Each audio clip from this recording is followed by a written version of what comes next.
There's the green light. Good morning, everybody. I'm going to go post our stream over on the website. Our website is denverguitarorchestra.com. And the first people who wander in the room hopefully will let me know if the sound is good. That's the only thing that I don't seem to be able to get consistently right, but I think we've had it right for a long time, so let's not jinx it. And then, I'm going to turn off the humidifier because you probably are hearing that running in the background. And then I'm also going to go tweet our broadcast today. We're working on trying to build our social media presence, whatever the heck that means. And all right, so that's everything is set up and should be running fine. Let me check on Microsoft. I don't need your help. Make sure that the link works properly. View page. It's not going. Oh, I did go. Okay, and then today. So today we're planning on playing instrumental guitar number 24. That didn't come up right at all. Three Blind Mice, Simple Gifts, and Daisy Bell are what we are doing. I don't know why YouTube put that stuff on there. None of that is true. This is maybe I did it. Oh, I did do it. It's my fault. Let me go fix one thing. I don't know if I can fix that now or not. This is lesson 248, not less than 24. Anyway, we're all good. We're close enough to get people in here. https://denverguitarorchestra.com, and then that pops up, and then I take this and I put our logo in there, guitar logo, and then I hit tweet, and bloop, pops up. Everything's lovely. I got to go back and fix this logo one of these days. It obviously got out of center in one of the layers, so it still gets the job done. It's a great logo. Gary designed it. Sound is good. Hazy up in Eugene. Hey, welcome in, Val. I keep calling you Val. I have a friend named Val who is not at all like you, Vic. And I don't know. All of a sudden, I've decided to start calling you that. So that's your new name, Vic, is Val. Vic is in from Eugene, Oregon, and she is up in the haze up there today. And it's been sort of schizophrenic weather up in Eugene this year.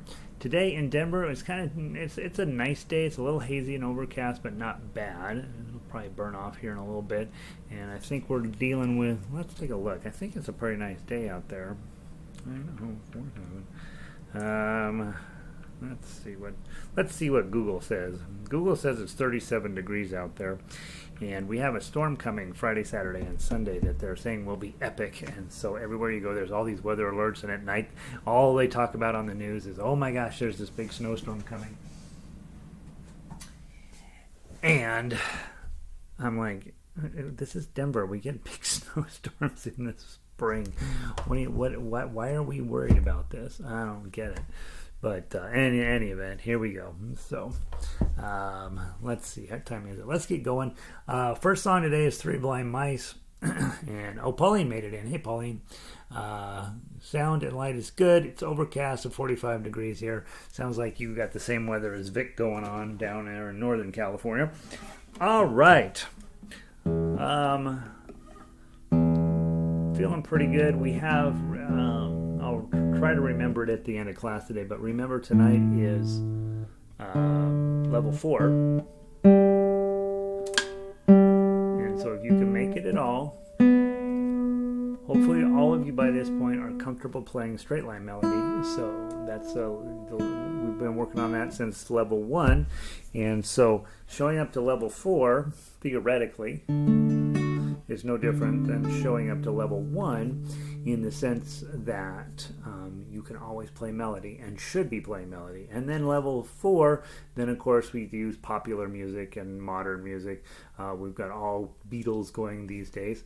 And then of course we also have you know, the players who've been around a long time, some of them are actually in the orchestra, come to that and you know, join in. And so it's a chance for us to play all the different ways at a pretty high level on some music that's really, really lovely. And tonight, I think if this afternoon goes well, which I'm hoping it will, I think I have something, Strawberry Fields, and Outside Shot at Getting When I'm 64 done. And so those are the on the plate for today. Something and Strawberry Fields are pretty far along, and so I'm hoping to get those done for tonight. At least we won't play them tonight, but at least I get them posted. What we're going to play tonight is already posted, so there's plenty of good stuff on there for us. All right, Three Blind Mice. We talked about this Monday, Tuesday, Wednesday. It's Thursday. Today is just concert prep, making sure you know what you're going to do. Let's play this thing 4 times through. I'm going to play the chords, you're going to play the melody, then I'm going to play the melody, and you're going to play the chords, and then finally let's play Tough Axe twice. 1, 2, 3, 4. 3 blind mice, 0, 2, 0. 3, 1, 1, 0. 3, 1, 1, 0. 3, 3, 3, 2, 0, 2, 3, 3, 3, 3, 3, 3, 3, 2, 0, 2, 3, 3, 3, 3, 3, 3, 3, 2, 0, 2, 3, 3, 3, 3, 1, 0, 2, 0. To the top, change your part.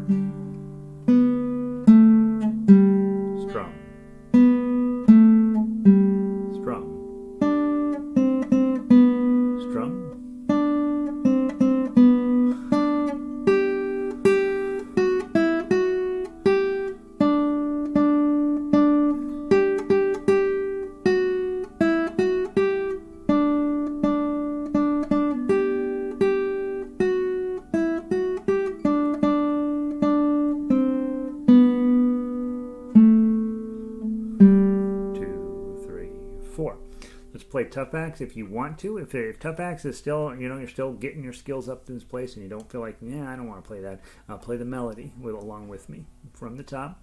1, 2, 3, 4.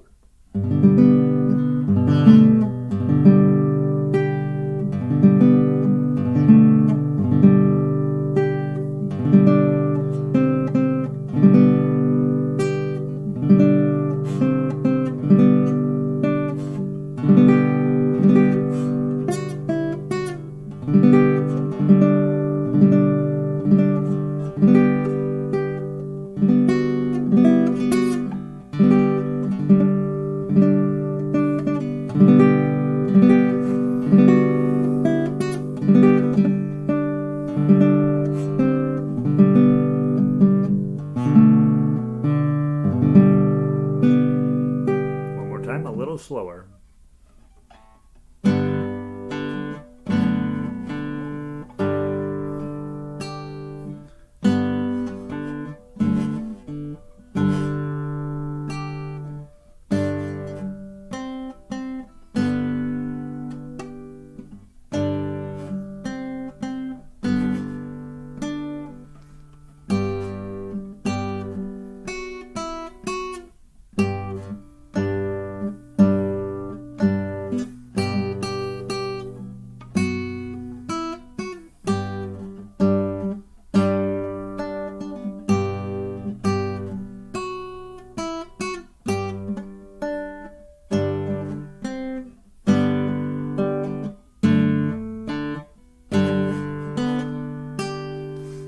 Okay, so that's lots of different ways to play Three Blind Mice. Hopefully one of those is making sense to you.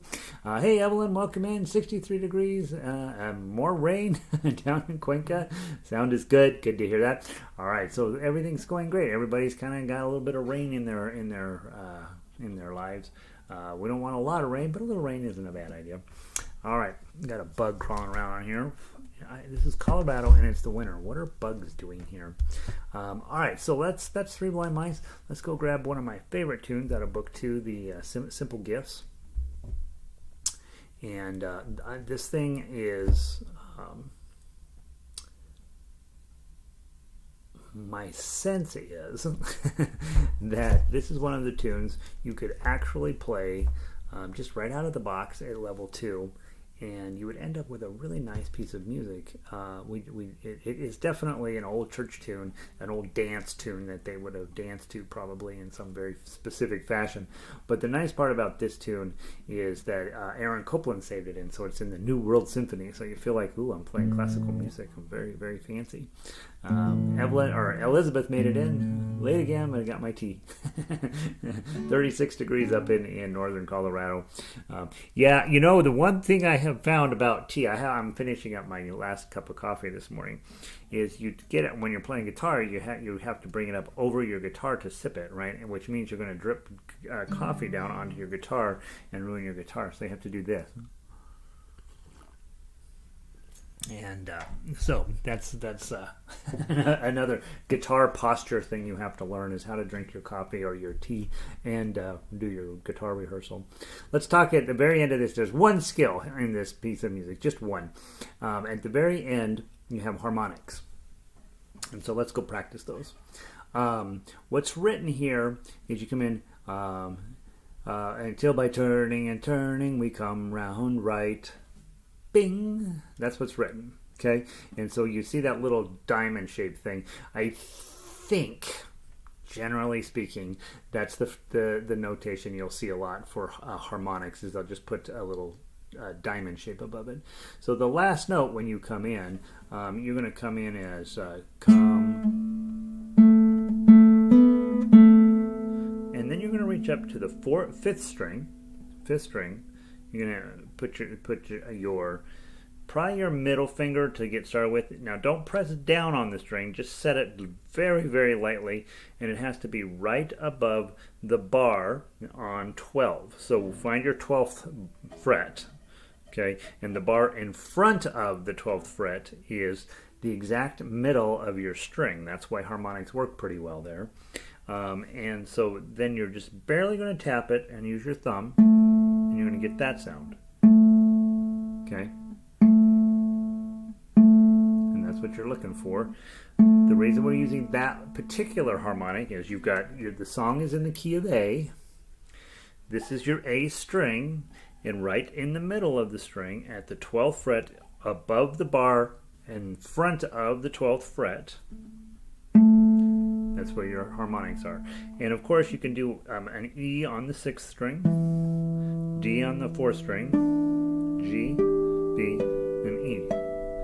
And so you'll hear a lot of players doing that. More advanced players use harmonics quite a bit. Just one more thing, one more tool in your toolbox to work on. Good morning, Arlo. And one of the cool things, and I see Arlo walking in here, one of the cool things is harmonics on an electric guitar, or if you're plugged into an amplifier, can really be quite pleasant because the amplifier will just ring those out for a while and they don't fade off quite as quickly. But you want to get where you can do each string individually. Okay, those are called natural harmonics. You also might want to try with your middle finger or even your ring finger doing all 6 at once. Sounds kind of cool, right? Okay. There are technically also harmonics at 7. Much harder to do. And then there's also in the front of 5. And I'm not doing very.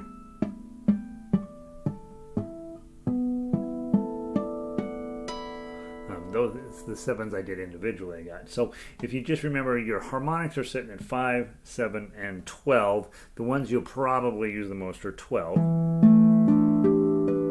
because they're the easiest. At least get you started, and that's why I put it on this. Is hey, we're going to do a 12, an A string, A harmonic, and just drop it in there. Just for practice to see if you can start building that into your repertoire. And then there's a thing called artificial harmonics, and with how those work, let's take the same string, but let's hold down the 2nd fret. Okay, so you're holding down 2.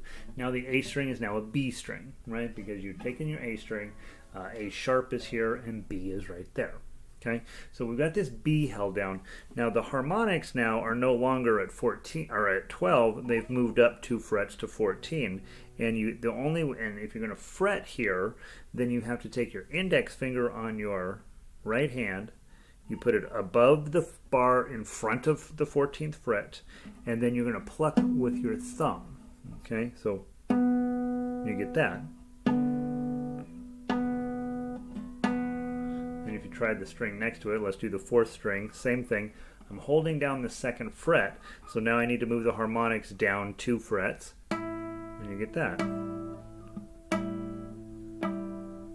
Okay, and then I can do 3rd string. Let's go up to the 4th fret. Okay, this is your G string. Let's do the 2nd fret. Then it's an A again. Okay, 2nd fret. 3rd string, 14th fret, pluck with your thumb. Okay, and so that's another A harmonic. You might substitute that out for the one we were doing here. Okay, and you can even hear it. Same note, just an octave apart. Let's see, where's another A? Here's an A here. You got this A note here, 1st string, 5th fret.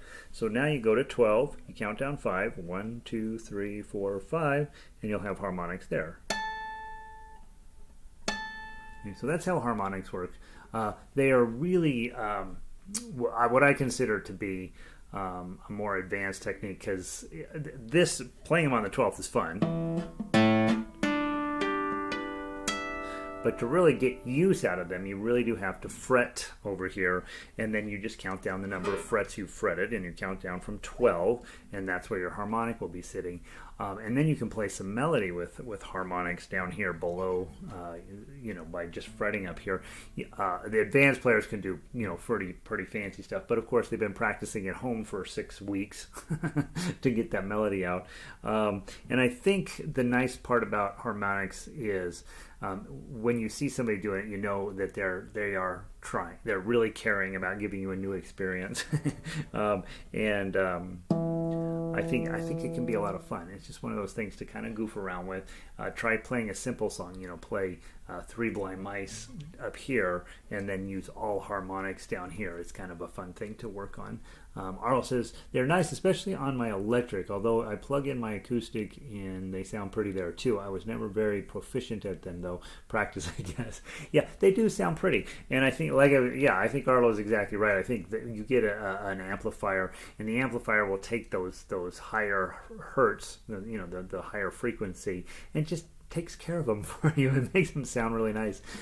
So we practice them on an acoustic, and then one day when you're sitting around, you're like, I'm going to go down to the music store and plug in an electric guitar and tell them I'm thinking about buying one, and then play Simple Gifts entirely with just harmonics or something like that. It'd be kind of cool. They'll think they'll want to know if you're somebody if you do that.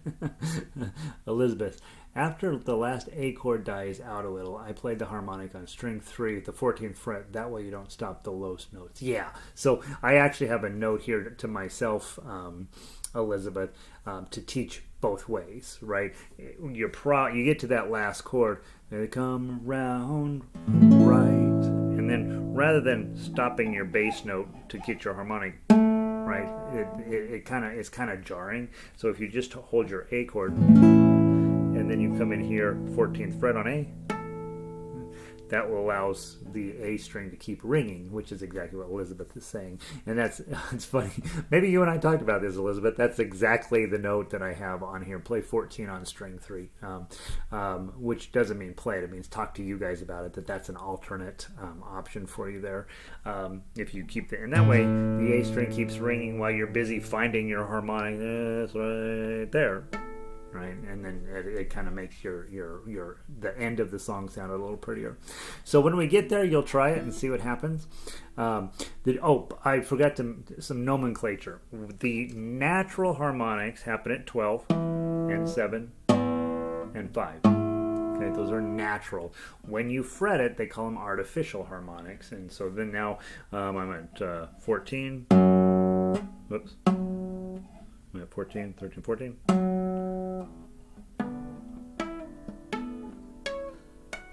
music. A little harder to do, but like Arlo says, it's hard to get proficient at them without just sitting down and saying, all right, today is harmonics day. And I would say take a song out of book 1, out of book 2, that's not crazy all over the fretboard, that's mostly down here in first position, and just play the melody and then be counting your things. So let's see if I can even pull this off. So I got 2s on the on the 4th string here. And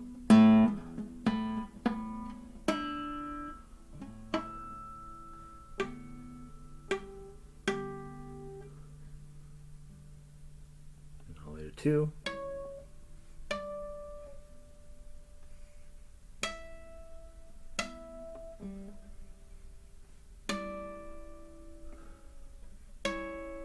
And then you would spend your whole afternoon working on that, just playing that. This song would work actually as a good introduction into doing an entire song on harmonics. I don't like harmonics that much to actually spend the entire afternoon doing it, but it would be an interesting exercise to see if you could play the entire song with just all artificial harmonics. And so anyway, so that's the only lesson with the song at all. Everything else is exactly what we expect to do. So grab your A chord, and then you'll be using your E chord. Love this tune, by the way. 4 beats per measure, 3-beat count-in. 1, 2, 3. 'Tis a gift to be simple, 'tis a gift to be free, 'tis a gift to come down to where we ought to be. And when we find ourselves in a place that is right, it will be in the valley of love and delight, when true simplicity is gained. To bow and to bend, we won't be ashamed. To turn, turn and turn, it will be our delight, till by turning and turning we come round right. Let's do an arpeggio. To go. 'Tis a gift to be simple, 'tis a gift to be free, 'tis a gift to come down to where we ought to be. And when we find ourselves in a place that is right, it will be in the valley of love and delight, when true simplicity is gained. To bow and to bend, we won't be ashamed. To turn, turn and turn, it will be our delight, till by turning and turning we come round right.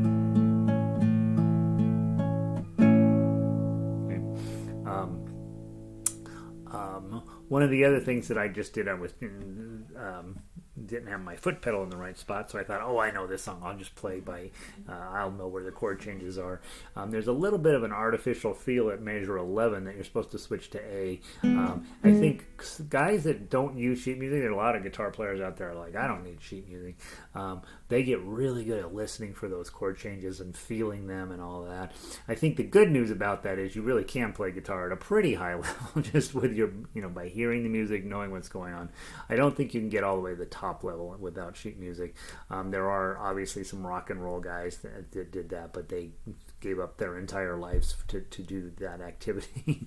But I think for those of us mere mortals, you get to really like sophisticated high level type guitar, you're probably going to need some paperwork to do it. But it's kind of fun sometimes when you know all of your chords, just to listen and see if you can feel where they're coming in. Because I always, for some reason, I get blown away at 11. When true simplicity is gained, and it feels like you're supposed to change there. To bow and to bend, we won't be ashamed. And you don't change there, but you'll for sure change at 12. And so it's interesting to me how my hearing is not quite good enough. My sense of music is not quite good enough to get it right all the time. But you can pretty much feel a chord change coming, and it's something that's not bad to work on once in a while. Just singing and strumming to a song and letting the chords, hearing those chord changes show up is kind of fun. Elizabeth says, I really like the arpeggios when with singing, especially on that piece. You know, I tell you, I teach it all the time. I hope, I hope somewhere out there there's somebody taking guitar on the sly from me that's a singer, and they're going to be like, wait, he gave us the keys to the kingdom. I mean, think about how pretty that is. 'Tis a gift to be simple, 'tis a gift to... And you hear that A just going back. You're a gift to come down there to where we ought to be. And then using that E chord as your root and just keep coming back to that. I think the arpeggio that's written... I write a lot of arpeggios out in books...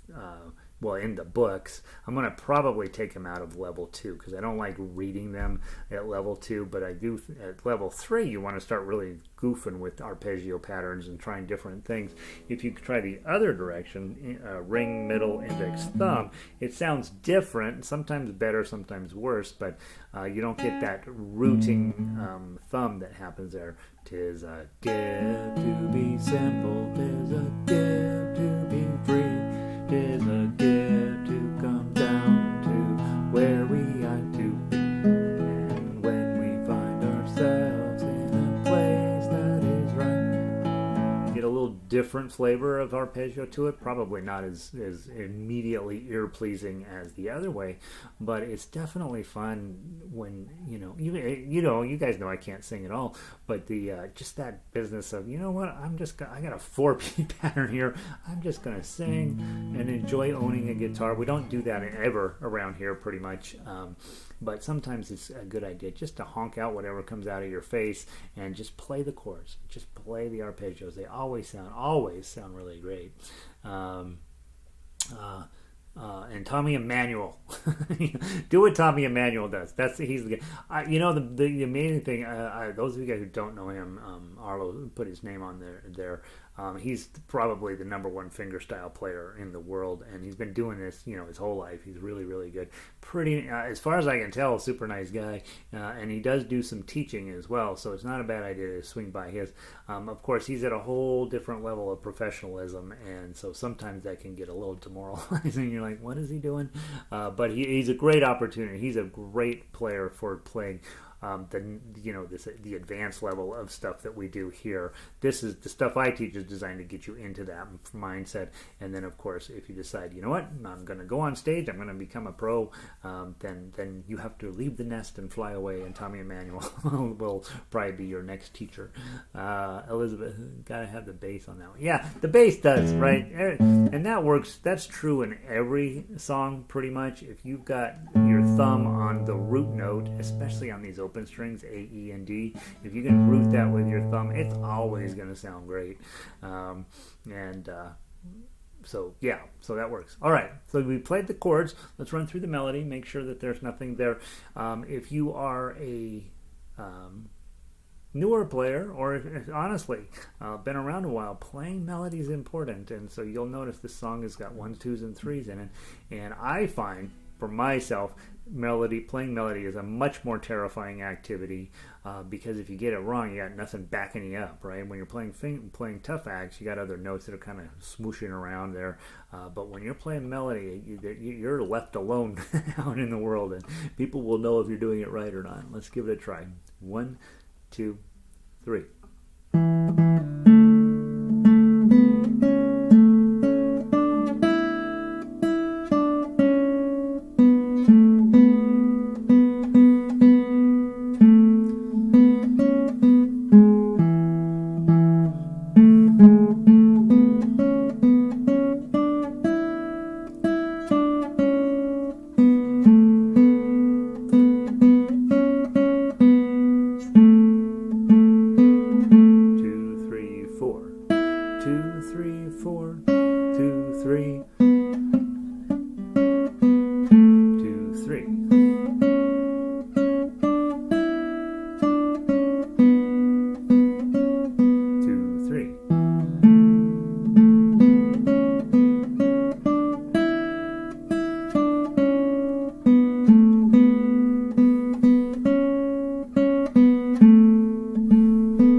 There's my low harmonic. I can do the high harmonic. So when you know that harmonic's coming, you probably got to be mentally prepared to play that note.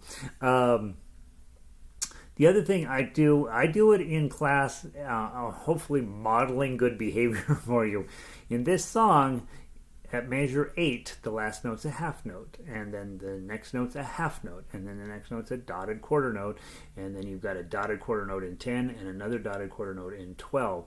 And if you can do yourself a massive favor by counting those out. Now, I count them out loud, so trying to model good behavior when it comes to that. Doesn't matter how you count it. You can call it, love and delight, monster, monster, monster, when, monster, monster, monster, true, monster, monster. Doesn't matter what word you use. I usually just count it. Love and delight, 2, 3, 4. When, 2, 3, 4. True, 2, 3. Simplicity is gain, 2, 3. That's because I'm just counting eighth notes that follow that note, so I'm just using 2, 3. If music teachers will teach you 1 and 2 and 3 and 4 and you have to remember. All right, so that's beats on number 3. So it love and delight and 3 and 4 and that feels complicated to me, so I don't do it that way. I just count the eighth notes that follow 2, 3, 4.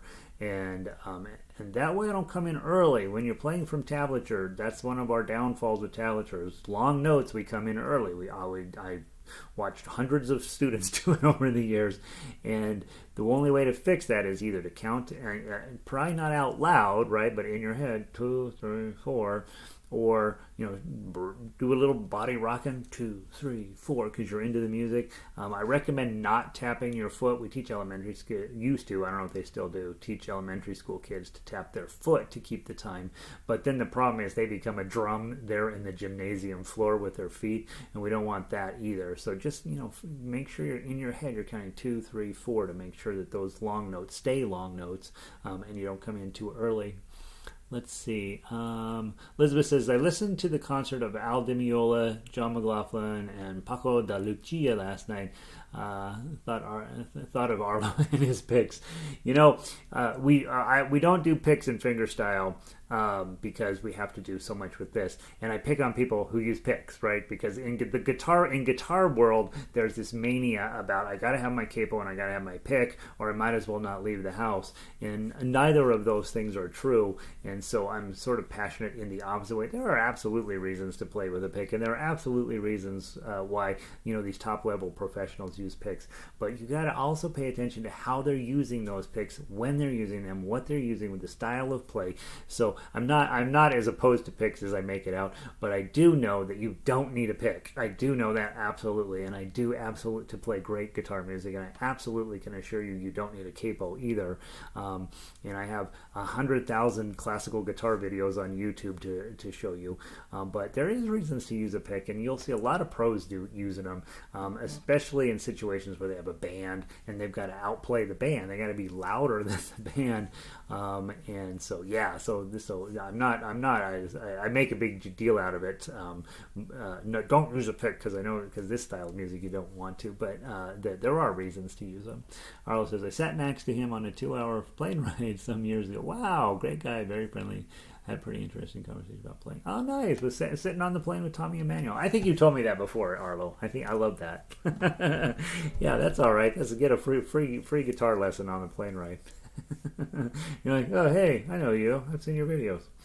I keep thinking, sooner or later somebody will I'll run into somebody at the grocery store. Hey, I know you. I've seen your videos. Hasn't happened yet. Simple gifts. Tough acts. Let's do it. From the top, one time through, harmonic at the end. 1, 2, 3.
Where is it?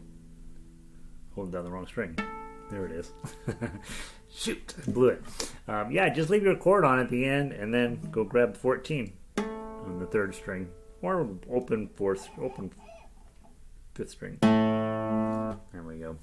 Isn't that a lovely tune? It's really pretty. I like it. In the new book 2, are you leaving the rewriting of lyrics? Yes. Book 2 is rewriting lyrics to get people knowing that it is okay to take lyrics out, throw them away, and put in better lyrics. Because last night, guess what I was working on? Water is Wide. And I'm like, that seems like a Christmas song. Well, it's not a Christmas song at all. I've never heard the lyrics of it. Turns out the first little verse is about a woman, and she is madly in love with this guy. And then the next verse is about her, that the guy left her. And you're like, this is one of the great, beautiful songs of the world. All these top performers have covered this song, and the lyrics are absolutely horrendous. And it's just like, oh God. And then there's some other lyrics about trees and stuff, and you're just like, what is going on here? These lyrics are stupid.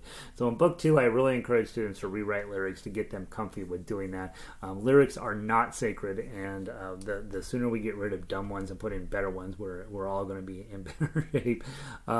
Book 3, when I rewrite book 3, that's when we will go in and start using the chord formulas to create songs that are same chord patterns, different songs. And so that's what's going to go on with the book 3 when I get that rewritten. So yeah, yes, Elizabeth. Plus, rewriting music, it turns out, is that high-level skill that is kind of challenging. Let's go grab Daisy Bell to wrap up our day today. Next week, we will be diving... Well, tomorrow, let me mention that while I'm here. I bought this new mouse because I didn't like my old mouse, and the new mouse is worse than the old mouse. So now I'll sit and complain about this mouse for about 4 years before I finally replace it. Tomorrow, we have, well, tonight, remember tonight we have the Beatles night, so book 4 is tonight, and then tomorrow we will be playing the week's music: Three Blind Mice, London Bridges, Mary Had a Little Lamb, Pay Me My Money Down, Simple Gifts, on Dante and G, Brahms Lullaby, Colorado Trail, and Daisy Bell. We will not get to everything tomorrow, so we'll pick and choose from there. And then next week, I'm just not getting to the exercise that I have to get to. The songs that I listed as daily warm-ups at the top of the page on DenverGuitarOrchestra.com. The Segovia patterns, exercise 13, Moorish dance, prelude number 19, Tortorio, I don't know how you pronounce that, and then lesson 61 will all be on tap for next week. So if you want to get a little head start on looking at those, they are classical in nature. They're definitely, here again, the problem with you start become an arranger of music, and every single one of those songs I know I could present better than what's on the paper, but I have to present what's on paper to get into college, and so we're going to learn to play exactly what's on the paper and get as smooth and as pretty as we can doing that. It's a different style of play. It's not really finger style. It's really more classical in nature, and so they're pretty tunes. They're just fine. But so we'll be working on those next week a lot, and so that'll mean book 3 will get pushed off until for a little bit. Let's see. Pete Seeger wrote some new lyrics for Water. Yeah, everybody rewrote the lyrics because the lyrics are so bad. Thankfully, the good news is that Wikipedia has a tendency to give you the original lyrics, and then they will tend to give you some. Here are some less annoying lyrics, and it tends to be pretty well researched. And so I always check a half a dozen websites when I'm doing lyrics, hoping to find one that's better. And this mouse has drift. I'm going to send it back. I haven't thrown the box away yet. Yeah, so there we go. I don't know what I'm talking about. I've lost this train of what I'm supposed to be doing here. Daisy Bell, that's what we're doing. And it was obviously not originally in book 3. Let me go find it down here. Okay, must not have made the original book 3. All right. Well, and what Elizabeth's question here was, hey, in book 3, when you redo that, are you going to have us rewrite lyrics again? Here's a song where you don't need to rewrite the lyrics. The lyrics are amazing. Daisy, Daisy, give me your answer due. I'm half crazy, all for the love of you. That's beautiful songwriting. So this one, you would take the chords and rewrite the song with a D chord, a G chord, an A7, a B minor, E7, A7. I think that's all your chords, right?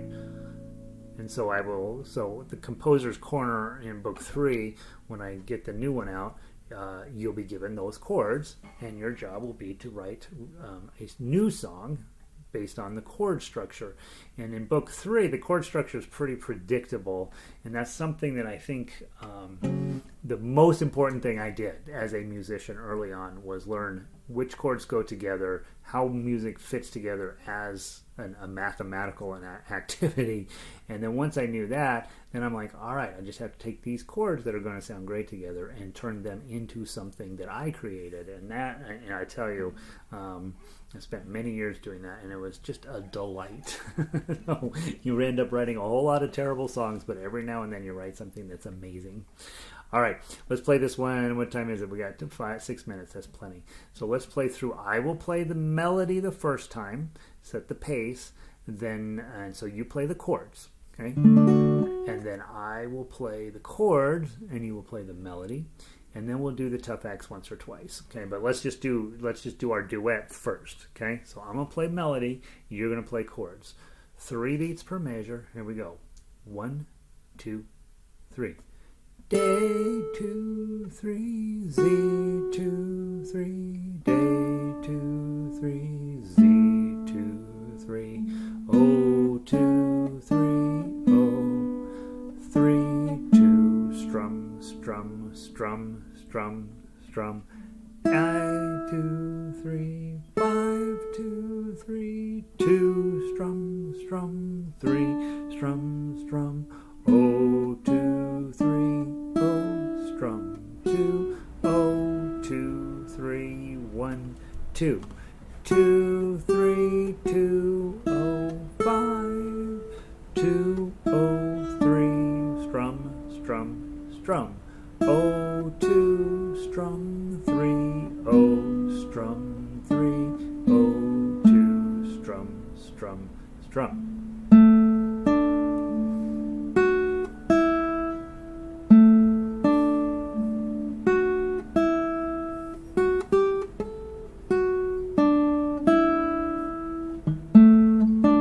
2, 3. Back to the top. 5, 2, 3, 2. O 2, 3. O 3, 2, 2, 3.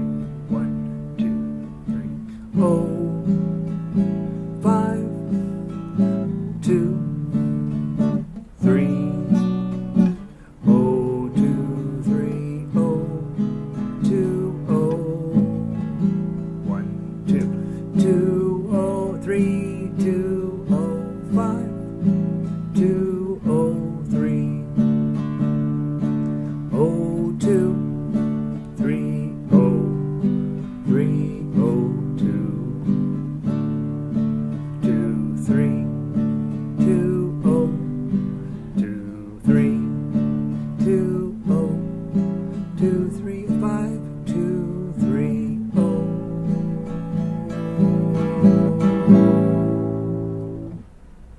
2, 3. Give you a little show business there at the end to mess you up, right? And if we were playing a real duet, we would have already talked about that. All right, there's that fermata. It says ritardando at the end. So we would have agreed that I'll hit that chord, built, and then we would pause, look out at the audience, and make them wait for a second. 4, 2. something goofy like that. So when you're working in duets, make sure you always talk about the ending. That's an important thing to do. All right, finally, fun day today, guys. I hope you had fun. Thanks everyone leaving earlier for the first. Yay! Vic's getting her first vaccine. Very exciting. Very exciting. Have fun, Vic. All right, let's play the tough acts. This one's pretty tough, right? You got your D chord with your pinky way up there. You gotta get it. You gotta find a way to make that happen. 1, 2, 3.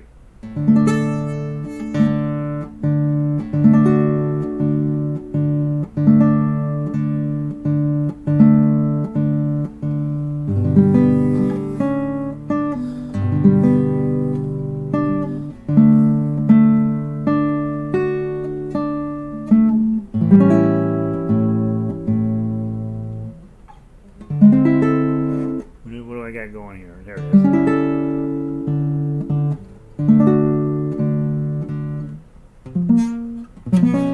Sorry.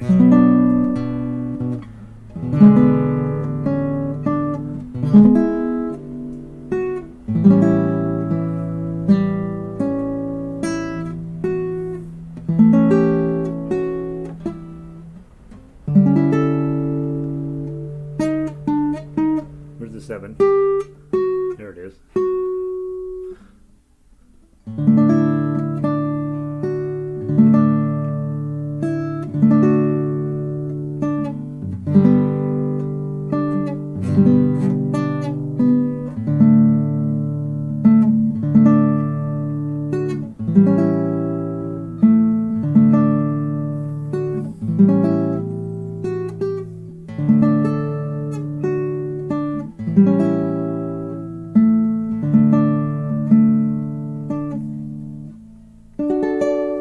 Back and play it one more time, a little bit slower. A couple of here's what happens when you try to sight read really complicated pieces. Okay, and those of you guys who are doing level 4, you know that this is pretty typical of what happens in level 4. Here you are playing it at level 3. The only reason this is in level 3 is it's a public domain song. Otherwise, this is a pretty challenging piece of music. 1, 2, 3.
I found 2 places here that I hit for practice sessions, right? One of the things I would do is I would go back and say, all right, you pretty consistently blew the 5, 6, 5, 5 deal, and because you want to grab your 4th string and leave the 5th string open to get that plunk in there, and so getting that on correctly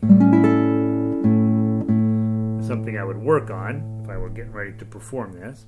The other place that I pretty consistently messed up was the that 5, 5, 6 with the 7, right? I kept putting my pinky on 8, and so I gotta just maybe I make myself a note. Use your ring finger.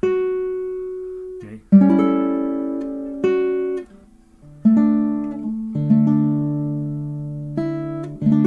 And so go through when you're playing a song like this. It's got some advanced skills in it. you want to find those places where you're going to wipe out and then go to work on just those sections. Because you know how the song goes. It's just a matter of getting those difficult moments cleaned up. And obviously, I need to spend more work on that. All right, there's Daisy Bell. Hope you guys had a wonderful day today.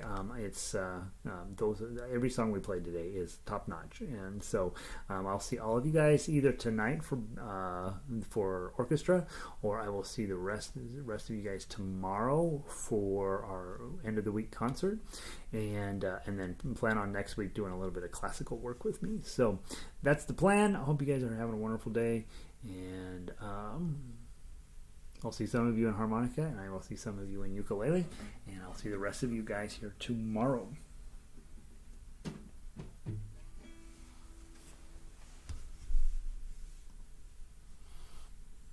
Let's see, let me make sure I'm knocking it out. All right, pulling the plug.